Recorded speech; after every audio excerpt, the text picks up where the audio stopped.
All right, this is a presentation on atmospheric circulation. I started off this presentation showing a demonstration at the front of this class where I basically have an aquarium with water in it. I put ice on one side and then I have a heat source on the other side. And just having a hot side and a cold side causes the water to actually circulate throughout the tank. It's called convection. This is the same process that causes air to circulate on Earth. Now, if Earth wasn't spinning, this is what Earth's atmosphere would do. This is a simple model of Earth. So if Earth was not constantly spinning around in circles every day, air would flow directly from the poles toward the equator. So from the South Pole, the air would blow north to the equator. From the North Pole, the air would blow south to the equator. So in Atlanta, right about here, we would have a wind constantly coming from the north. That would be a cold wind. But remember, this is if Earth was not spinning, which it actually is. Also, if Earth was not spinning, each hemisphere, the northern hemisphere and the southern hemisphere, would just have one convection cell in each hemisphere. This loop right here is a convection cell. So basically, you would have cold air coming south from the North Pole.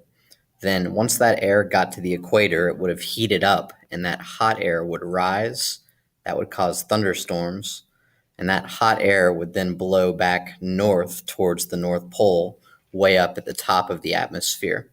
So at the bottom of the atmosphere, you would have air going south. At the top of the atmosphere, you would have air going north. This is just in the northern hemisphere I'm talking about. Everything would be opposite in the southern hemisphere. But in reality, Earth actually is spinning around.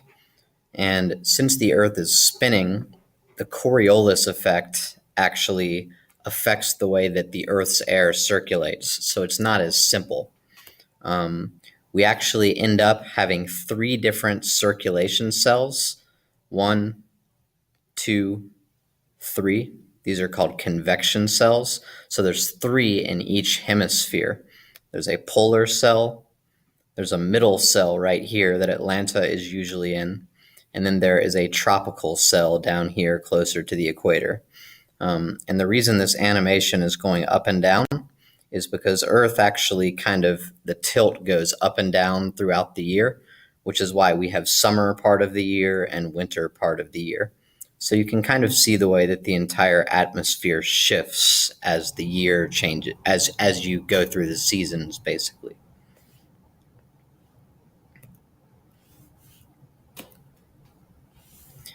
So once again, each hemisphere ends up having 3 convection cells. We've got this hot convection cell on the equator. We've got a middle convection cell between 30 and 60 degrees. This is where you're going to find your frontal weather. And you've got this polar convection cell way up above 60 degrees. And once again, everything is the same in the top part of the world as on the bottom half of the world. And just so you can compare side by side, here is what Earth's atmosphere would do if Earth was not spinning. You would only have 1 convection cell in each hemisphere. Really, the weather would be a lot simpler than it is. But since Earth is spinning, we've got 3 convection cells per hemisphere, and everything is pretty complicated. You see a lot of swirling. The fact that Earth is spinning really complicates the way the atmosphere works and really defines a lot of the characteristics of atmospheric circulation on a global scale. Now, just to go over a few major features of global air circulation, the first feature I want to look at is at the equator. It's called the intertropical convergence zone, which is a big fancy term. This is just what happens at the equator, where warm air from the north collides with warm air from the south.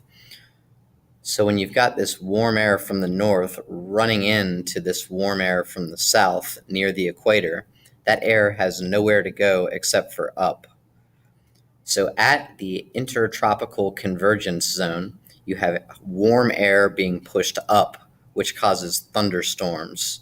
You can see all of these storms on this image of the equator at the bottom of the page. That is the intertropical convergence zone. So we've got air coming up from the south, and we've got air coming down from the north. Once again, that air collides and is pushed upwards. That is why the equator is so wet and why there are rainforests there.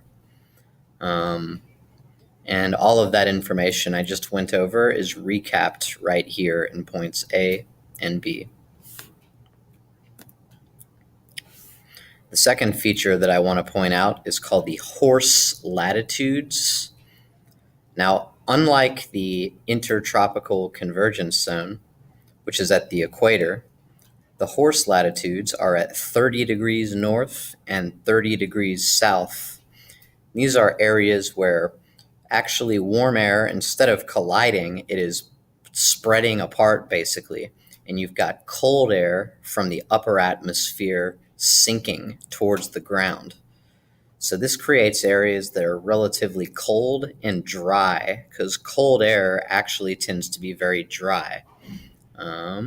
So these areas tend to be characterized by deserts, like the Sahara Desert is at the horse latitudes. A lot of the Middle Eastern countries are at the horse latitudes. Whereas if you look at the equator, you don't see very many deserts, because that's the intertropical convergence zone where you've got air rising. But at these horse latitudes, you tend to have air sinking, which creates deserts. The prevailing winds are the winds in an area that usually blow in one direction.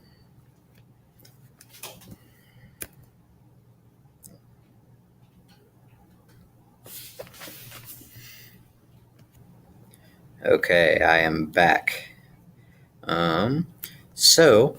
Anyways, where were we? We were looking at prevailing winds. These are just winds in an area that usually blow in one direction. For instance, in Atlanta, we tend to have winds coming from the west. These are called westerlies. Typically up between 30 and 60 degrees north, we have winds that are constantly blowing from the west all around the world. Whereas if you look down near the equator, it's the opposite. You've actually got winds that tend to be coming from the east. Once again, this is caused by the Coriolis effect. When air tries to go northward, it's going to end up getting deflected off towards the east. Whereas when this wind in the south is trying to go southward, it's going to get deflected off towards the west. So anyways, this is caused by Earth spinning. You end up getting the wind getting deflected by the Coriolis force, creating these prevailing wind patterns that we see. It's just kind of interesting to look at this image and see some of the global patterns with wind direction. You can also notice, for instance, that this wind gyre right here in the Atlantic Ocean is what allows people to take boats from North America over towards Europe quite easily, because the wind just blows you right across. Then you could take a boat down to Africa, and you could basically, if you go down towards the equator, get blown back across the ocean towards the Americas again. So this created a lot of patterns in history with the triangular trade, and it's just kind of interesting the way that Earth systems and history interacts in some ways. Now, looking in Atlanta, once again, we tend to have prevailing winds that come from the west. So the prevailing winds in Atlanta and in the entire United States tend to be westerlies. And you just want to know that if the wind is coming from the other direction in Atlanta, when we have a wind that is coming from the east, like you see right here in this part of the graph, that would indicate a wind coming from the east. That is often an indication that there is a cold front coming that is actually kind of sucking that wind towards it. So a lot of times if you see a wind coming from the east, that means there's probably some rain coming. And if you look at this weather graph right here, you can see that this east wind is followed by rain down here. And this is actually going to be happening tonight as of when I'm making this. So this is just a general rule of thumb. When we have a wind coming from the west, like you'll see tomorrow, that's more of a dry, stable type of atmosphere that we could see for days. but an east wind doesn't